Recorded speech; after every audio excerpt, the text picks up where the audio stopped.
My name is Gale, and I have spent my life at the bottom of the ocean, searching for things that the world wanted to forget. I am a salvage diver, a man comfortable in the crushing pressure of the deep, where the only sound is your own heartbeat and the hiss of oxygen in your ears.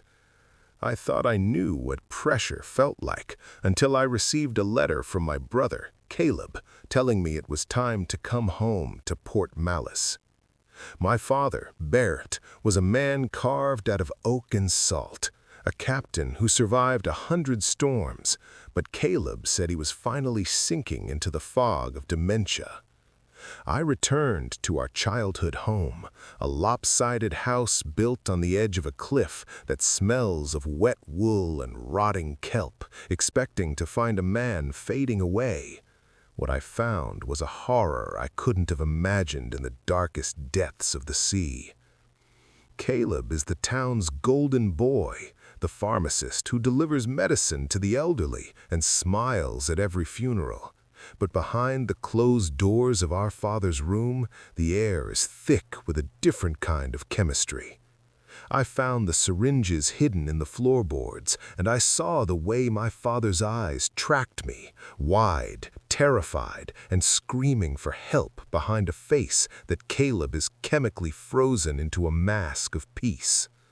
My brother isn't mourning, he's an interrogator.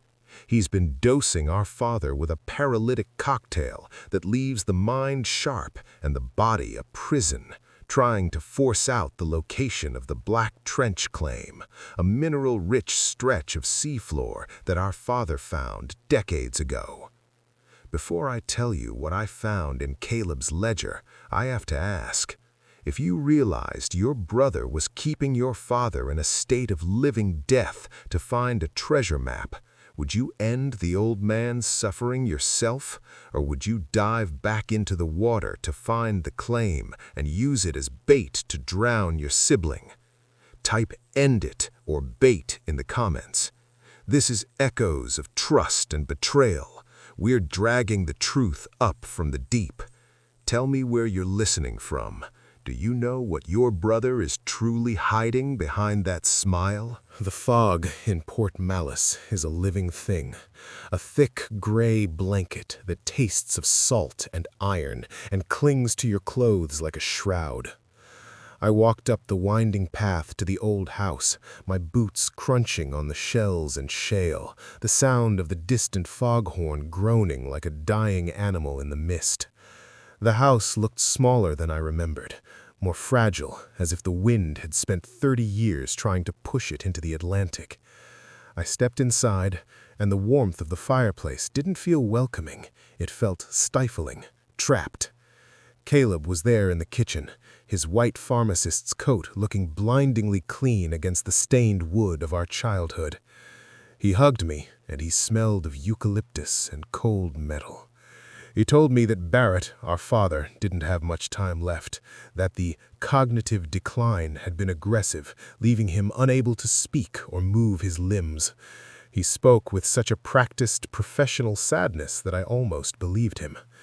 He led me into the back bedroom, the one that used to be filled with maps and nautical charts, but was now stripped bare, containing only a medical bed and a rack of IV bags that hummed with a low electric whine. My father lay there, a shadow of the giant who had taught me to read the stars. His skin was the color of a fish's belly, translucent and gray, and his hands were curled into claws on top of the sheets. I sat by him for hours after Caleb left for the pharmacy, listening to the house moan in the gale. I reached out to touch my father's hand, expecting the coldness of a dying man, but his skin was hot, vibrating with a tension that felt like a coiled spring. That was when I looked at his eyes. They weren't the vacant, wandering eyes of a man with dementia. They were focused, piercing, and fixed directly at mine with a ferocity that made my breath hitch. He was trying to tell me something, but his lips didn't even twitch. I looked at the IV bag. It was labeled as a simple saline and nutrient mix, but as a diver, I've had to study pharmacology for emergency decompression. The fluid had a distinct pale yellow tint that didn't match the label. Later that night, while Caleb was out making emergency deliveries to the neighbors, I searched the bathroom cabinet. Tucked away in a false-bottomed box of bandages, I found the vials of succinylcholine, a powerful paralytic usually reserved for intubation. In the wrong doses, it leaves the patient fully awake, fully feeling every sensation of pain and hunger, but completely unable to move a single muscle. My stomach turned over with a cold, oily nausea as I realized the architecture of the lie. Caleb wasn't a caregiver, he was a jailer. He was keeping our father in a state of sensory overload, probably using the pain of the bed sores and the silence to break him. Our father had spent his life protecting the coordinates of the Black Trench, a secret he said would ruin the village if the big mining companies ever got a hold of it.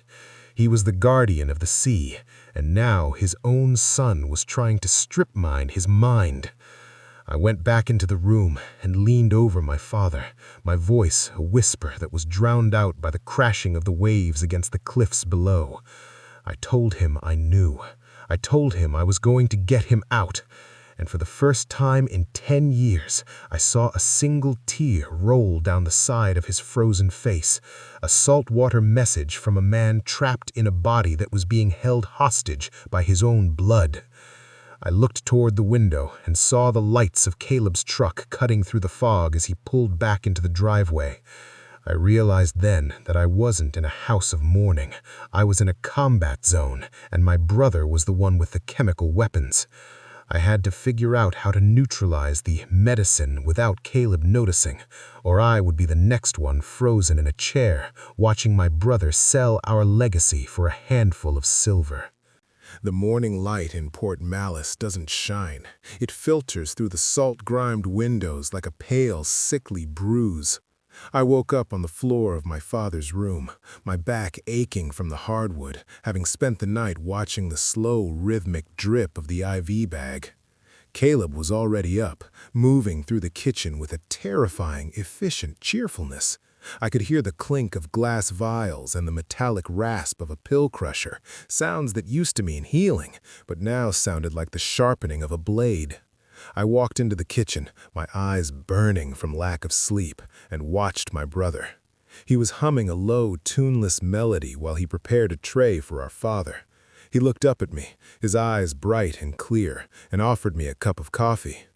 "You look haggard, Gale," he said, his voice smooth as polished sea glass.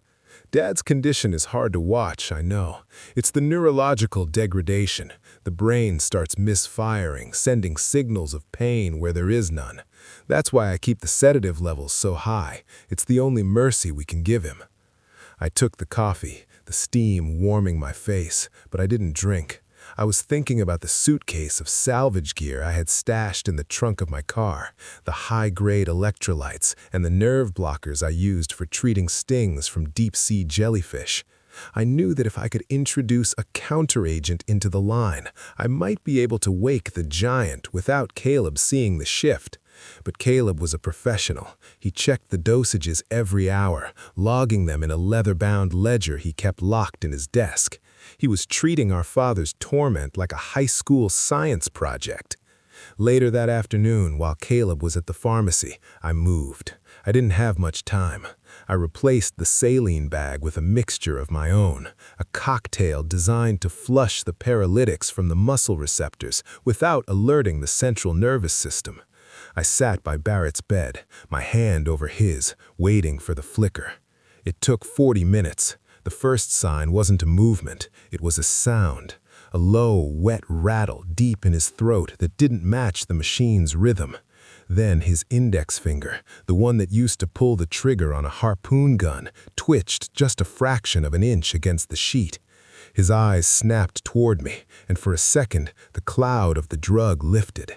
He didn't say the coordinates. He didn't ask for water. He gripped my hand with a strength that shouldn't have been possible and whispered one word: vulture.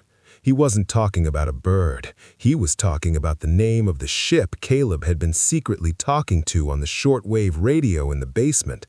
My brother wasn't just looking for the claim, he had already sold it to a rival salvage crew, and our father was the only thing standing between Caleb and the payout. I took the coffee, the steam warming my face, but I didn't drink.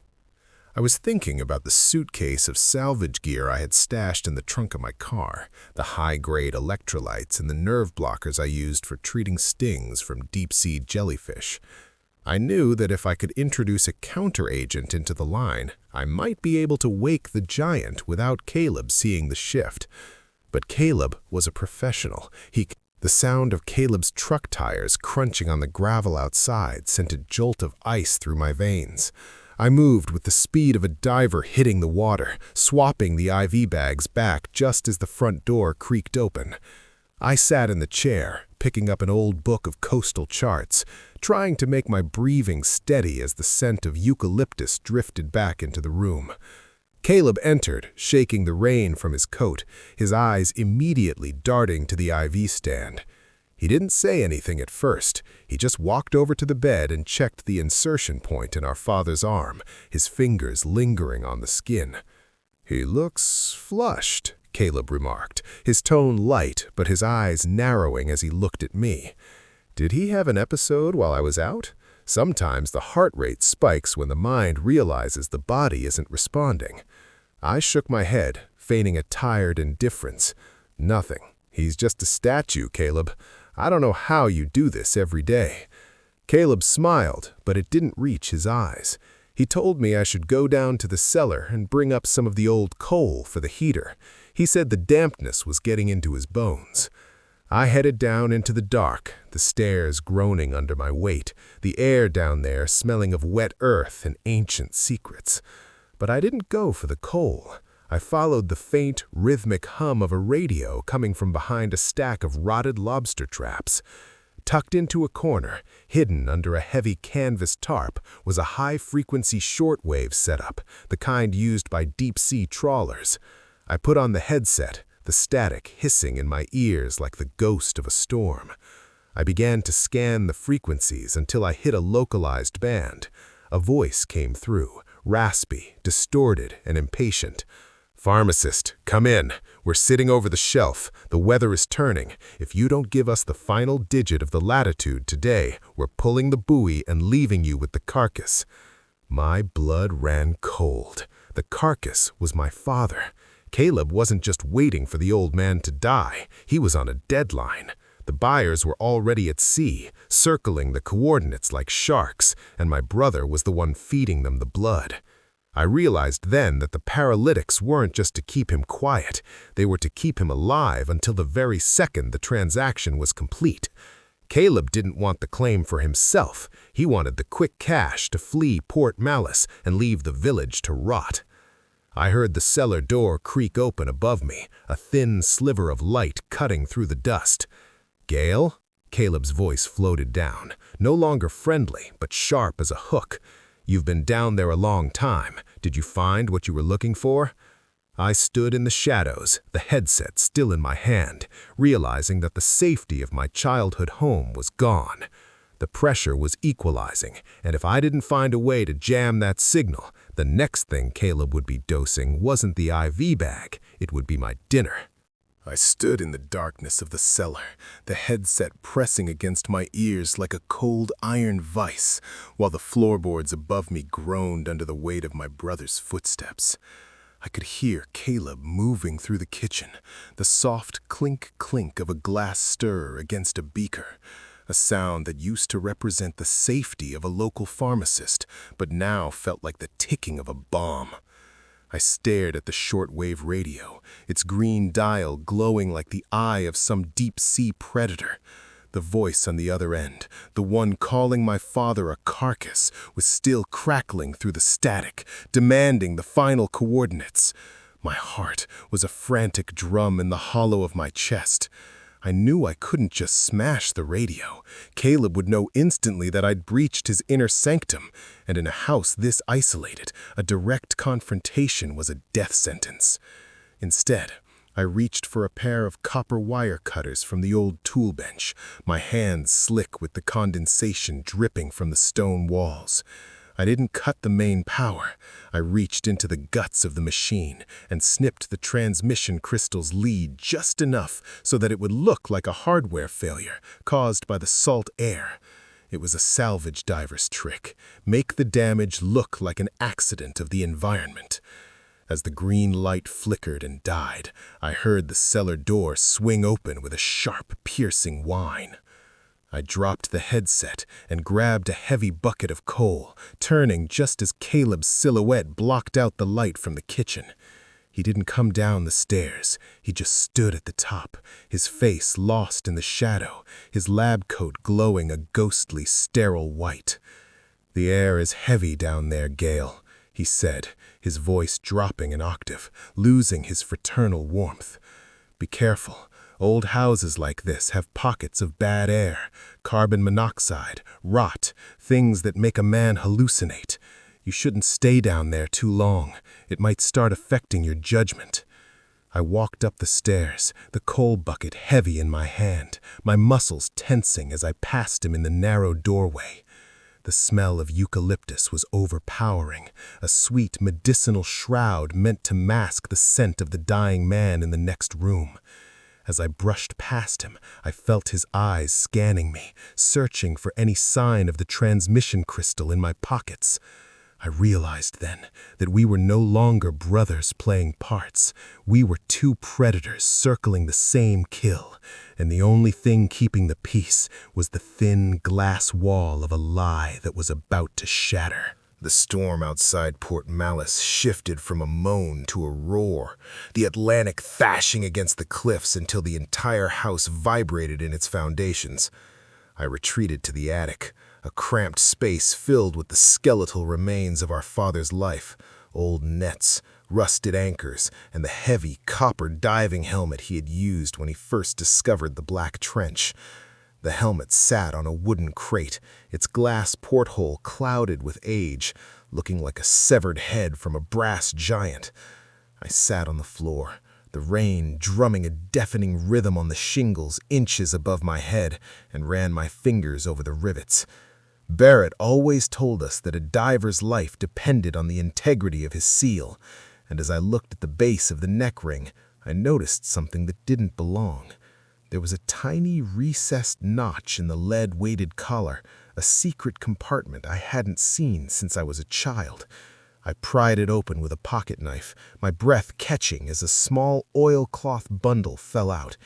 Inside wasn't a map with X marking the spot. It was a secondary will, handwritten in the shaky but determined scrawl of a man who knew his own son was a vulture. The document was a legal nightmare for Caleb. It stated that the Black Trench claim was never meant for the family. It was to be turned over to the Marine Preservation Trust to prevent the very strip mining Caleb's buyers intended. But there was more. Barrett had written a log of the first signs of his illness. He described how Caleb had started bringing him vitamin tonics that made his legs feel like lead and his tongue feel like a stone. My father had known. He had watched his own son begin the slow-motion murder and hidden this final testament in the only place Caleb, a man who hated the water, would never think to look.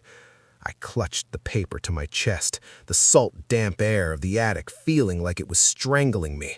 I wasn't just fighting for an inheritance. I was fighting to fulfill a dead man's final wish while he was still technically breathing in the room below me. I heard a soft footfall on the attic stairs, not the heavy tread of a man carrying coal, but the silent, predatory slide of someone wearing soft-soled pharmacy shoes.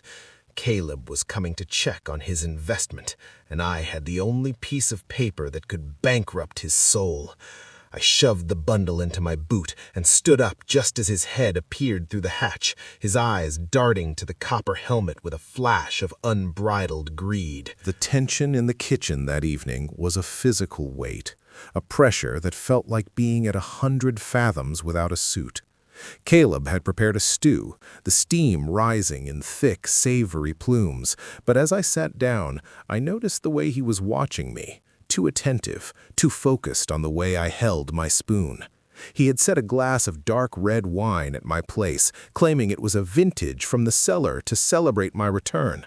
I looked at the wine, the deep crimson liquid reflecting the flickering light of the hearth, and I saw the faint, oily sheen on the surface, the same prismatic shimmer I had seen in our father's IV bag. He was moving early. He didn't want to wait for the radio to be fixed. He wanted me out of the way so he could conduct his final interrogation without a witness. "Drink up, Gale," he said, his voice a silk-wrapped threat. "You've been through a lot. You need to rest. I can handle Dad tonight. I've increased his comfort meds. He won't be feeling a thing." I picked up the glass, my mind racing through the physics of the room. I knew I couldn't refuse without confirming my hand.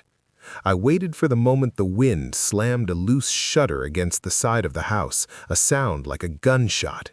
When Caleb flinched toward the window, I poured the wine into the large leafy plant sitting in the corner of the room.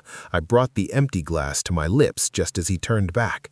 "Good, isn't it?" he whispered, his smile widening into something jagged and triumphant. For the next hour, I had to perform the greatest salvage of my life. I began to slow my speech. I let my eyelids heavy. I allowed my head to loll toward my chest, feigning the onset of the paralytic. Caleb sat across from me, his hands folded on the table, watching the medication take hold. He stood up, walked around the table, and peeled back my eyelid with a cold, latex-covered thumb. I kept my gaze vacant, my muscles limp, even as every instinct told me to spring up and wrap my hands around his throat. "Poor Gale," he sighed, his voice dripping with a mock pity that made my skin crawl.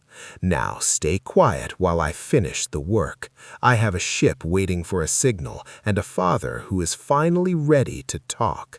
He turned his back on me, heading toward the bedroom with a fresh syringe in his hand, leaving me paralyzed in the chair.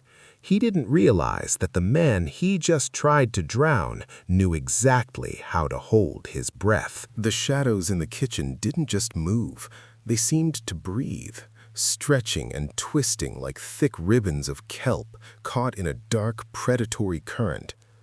I remained in the chair, my body forced into a deceptive, statue-like stillness that required every ounce of my salvage diver training to maintain.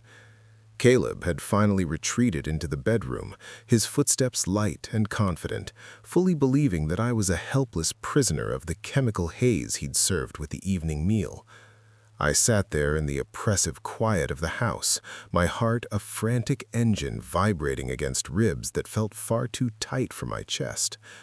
I focused entirely on the minute movement of my own fingers, slowly re-establishing the bridge between my brain and my bone, feeling the phantom itch of the phantom wine I had poured into the dirt of the houseplant.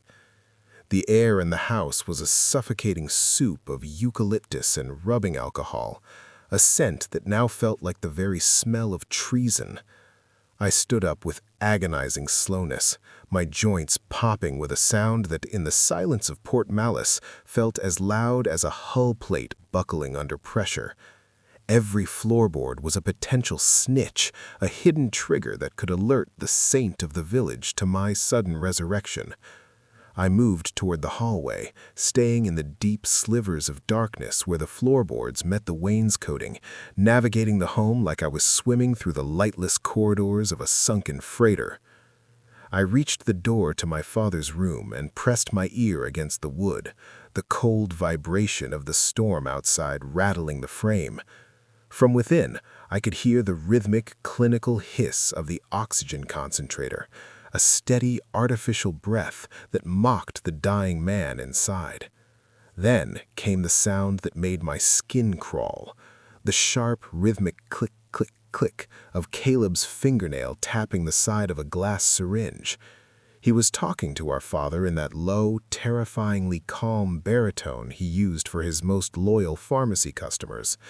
He was telling Barrett about the Vulture, the ship currently circling the cliffs like a shark in the mist. He spoke about the pain, how the bed sores must feel like hot needles, how the thirst must be a desert in his throat.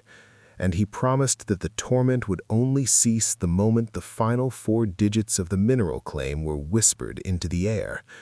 It was a cold, mathematical extraction, stripped of any human heat or fraternal rage. I realized then that Caleb didn't hate our father.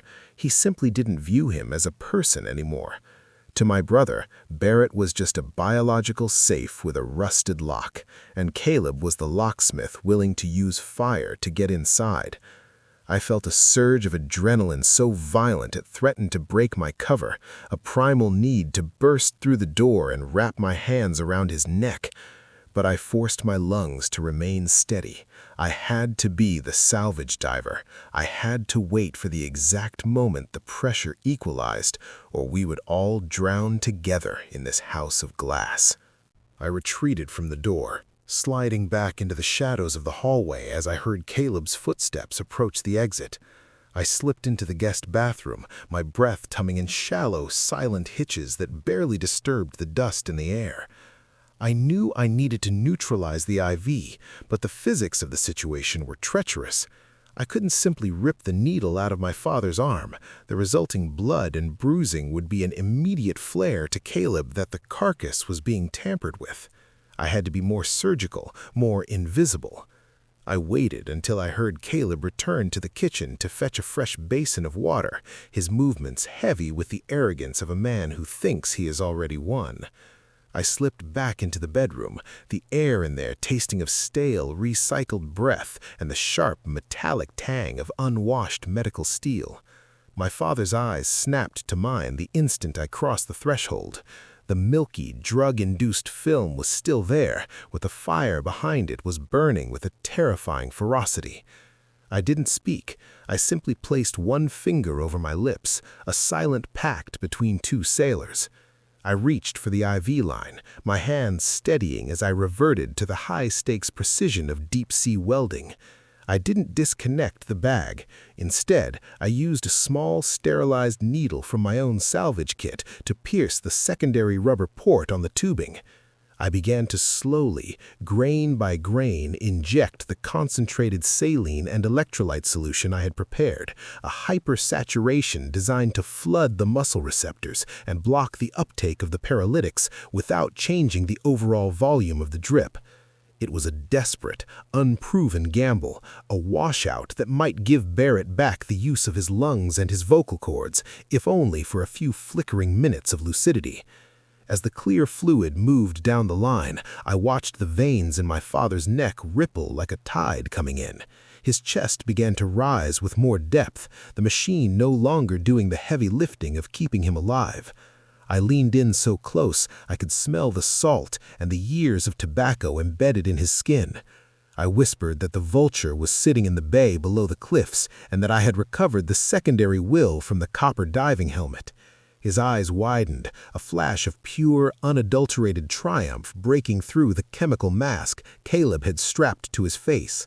He tried to speak, his jaw working with a sound like stones grinding together in a heavy surf.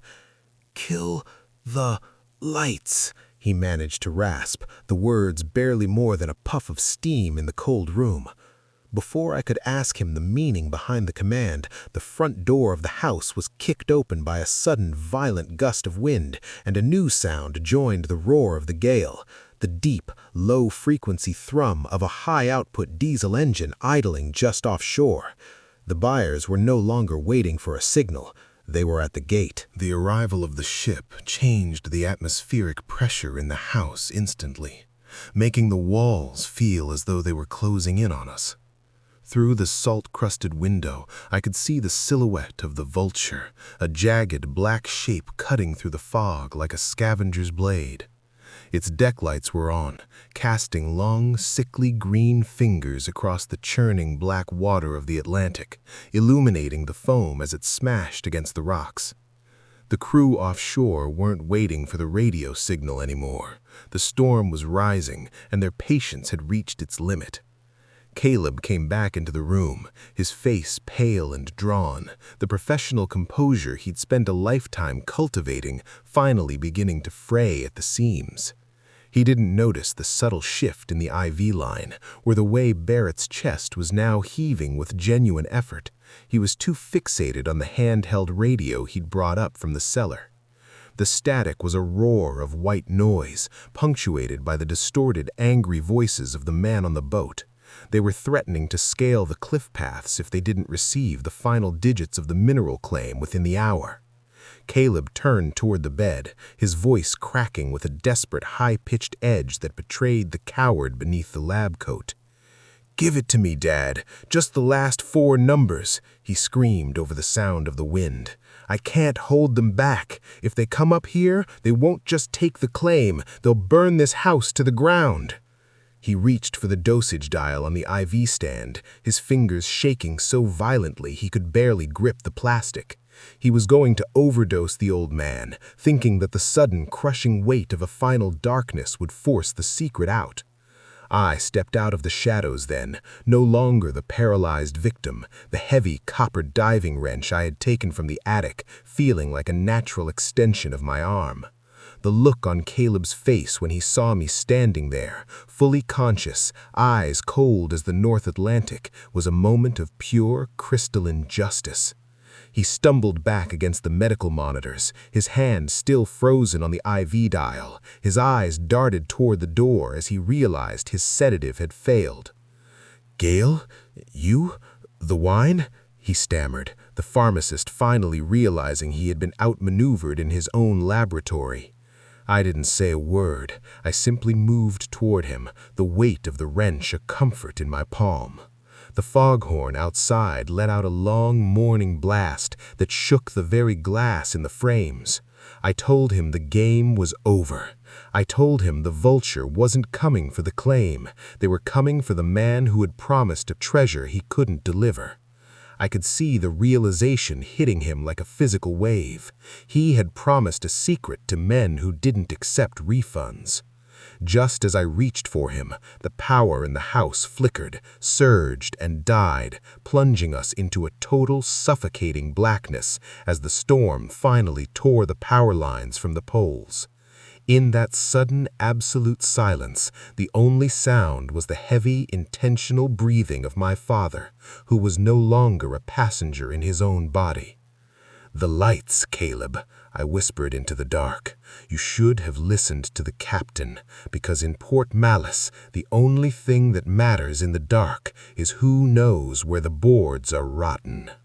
The darkness that swallowed the house was absolute, the kind of heavy, physical blackness you only find at the bottom of a trench or in a room where the light has been intentionally murdered.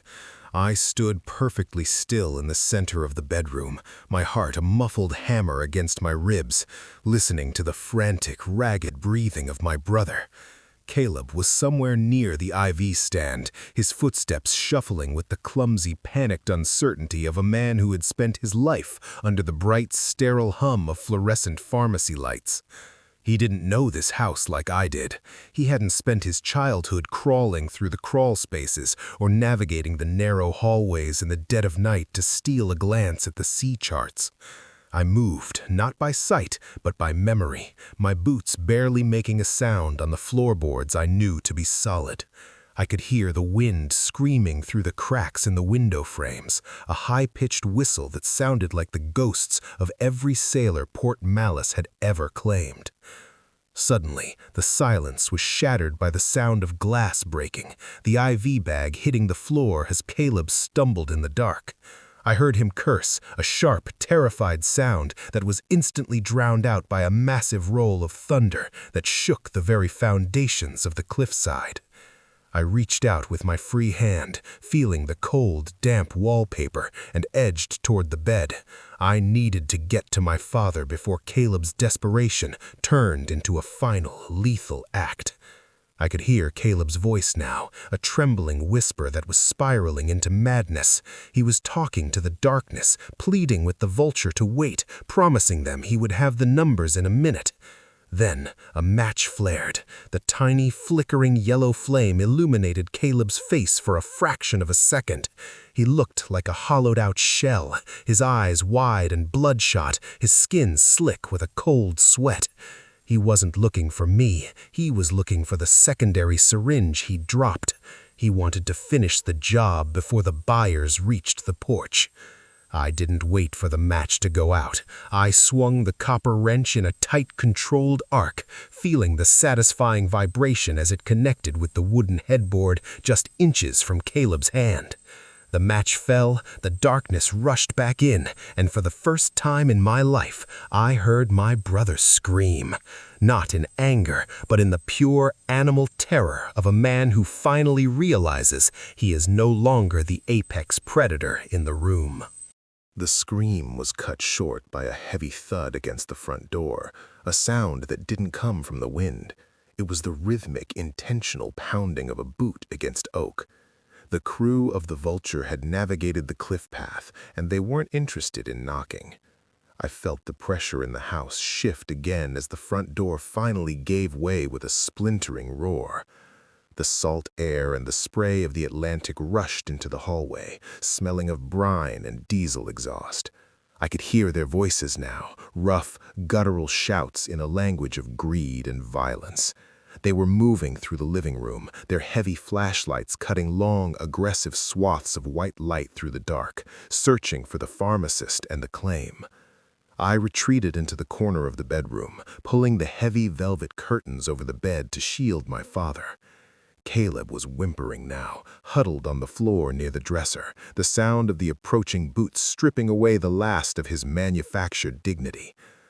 I realized then that I couldn't fight them all. There were at least 3 of them, and they were armed with the kind of desperation that only comes from a failed illegal salvage operation. I looked down at the bed, and in the faint reflected light of the flashlights from the hallway, I saw my father's hand reach out. He wasn't reaching for me. He was reaching for the oxygen tank's regulator. The washout had worked better than I had hoped. His motor functions were returning in a jagged, painful surge. He looked at me, his eyes 2 burning coals of resolve, and he pointed toward the basement door. He didn't want to be saved. He wanted the Vultures to find exactly what they were looking for. I understood the plan in a heartbeat, a captain's final command. I grabbed Caleb by the collar of his lab coat, dragging him toward the back service stairs, his body limp with shock. As the flashlights finally breached the bedroom doorway, I saw the leader of the crew, a man with a face like a scarred reef, stepping toward the bed. My father didn't flinch. He just held the regulator, his thumb poised over the emergency release valve. The house was filled with the smell of leaking oxygen, a highly volatile cloud that was just waiting for a single spark. I realized then that my father wasn't just the guardian of the Black Trench. He was the mine itself, and he was about to trigger a collapse that would take the Saint, the Salvage, and the Vultures all the way to the bottom. The final moments of Port Malice's longest night didn't happen with a roar, but with a hiss, the sound of pure oxygen filling a room where a man was about to strike a flare. I stood on the muddy path outside the house, the rain drenching me to the bone, my hand gripped tightly around Caleb's throat to keep him from running back into the fire. We watched from the edge of the cliff as the house on the hill, the only home we had ever known, became a silhouette of jagged light. The explosion, when it came, was a dull, heavy thump that felt like a punch to the solar plexus, followed by a pillar of white flame that reached for the storm-tossed clouds. The roof collapsed inward, the old timber and the glass and the chemical lies of my brother all consumed in a single, purifying instant. There would be no mineral claim. There would be no corporate payout. The coordinates of the Black Trench had died with the man who found them, buried under the rubble of a legacy that had been rotted by greed. Caleb fell to his knees in the mud, wailing for the money, for the career, for the future he had traded his soul for, but the Atlantic didn't answer. The ship offshore, the Vulture, saw the blast and immediately cut its lights, fleeing back into the fog like the scavenger it was, leaving us alone in the dark. I stood there for a long time, watching the embers drift out over the waves, feeling the salt spray sting my eyes. I reached into my boot and pulled out the secondary will, the handwritten testament of a father who knew his sons better than they knew themselves. I didn't read it again. I watched as the rain blurred the ink, turning the words into a gray, illegible smear, and then I let the wind take it. It fluttered for a second like a white bird before disappearing into the black maw of the sea. I looked at Caleb, the saint, who was now nothing more than a broken man in a dirty lab coat, and I realized that the deep sea pressure had finally equalized. We were both survivors of a wreck that couldn't be salvaged. I turned my back on the fire and walked down the path toward the harbor, leaving my brother to the mercy of a town that was about to find out exactly what kind of medicine he'd been serving. In Port Malice, the tide eventually takes everything back, and as the sun began to bleed through the gray horizon, I realized that for the first time in my life, I was finally breathing air that didn't taste like a secret. The ledger was closed, the claim was lost, and Barrett, the captain of the Fog, was finally at rest in a trench that no one would ever find. The fire at the cliff's edge eventually burned itself out, leaving nothing but a blackened rib cage of timber and the smell of charred salt hanging over the harbor. But for Caleb, the real destruction was only just beginning. You see, in a small town like Port Malice, secrets don't just vanish when a house falls, they leak into the groundwater. When the volunteer fire department and the local sheriff began sifting through the rubble, they didn't just find the remains of the vultures. They found the heavy-duty medical safe that had plummeted through the floorboards, a safe that had survived the heat just enough to preserve Caleb's private logs. Every dosage, every experimental drug, and every note he'd taken on our father's suffering was laid bare in his own meticulous pharmaceutical handwriting. The saint of the village was unmasked in a single afternoon. The town didn't wait for a trial. The pharmacy was boarded up by the very neighbors he'd overcharged for years, and the local families, people who had trusted him with their lives, simply turned their backs. Caleb didn't go to prison right away. He suffered a much slower death. He became a ghost in his own town, a man forced to walk the streets while everyone he knew crossed the road to avoid his shadow. He lost the money, he lost the claim, and he lost the only thing he actually valued, his reputation. He ended up just like the man he tried to cage, alive, conscious, but completely isolated in a world that refused to speak his name. As for me, I went back to the water. Some weights you can never truly drop, but at least now, when I dive into the dark, I'm not searching for a secret anymore.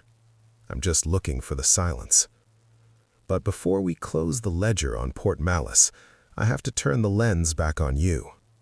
We like to think we know the people we share a last name with. We believe that blood is a contract of protection. But history shows us that the people closest to the inheritance are often the ones most willing to sharpen the knife.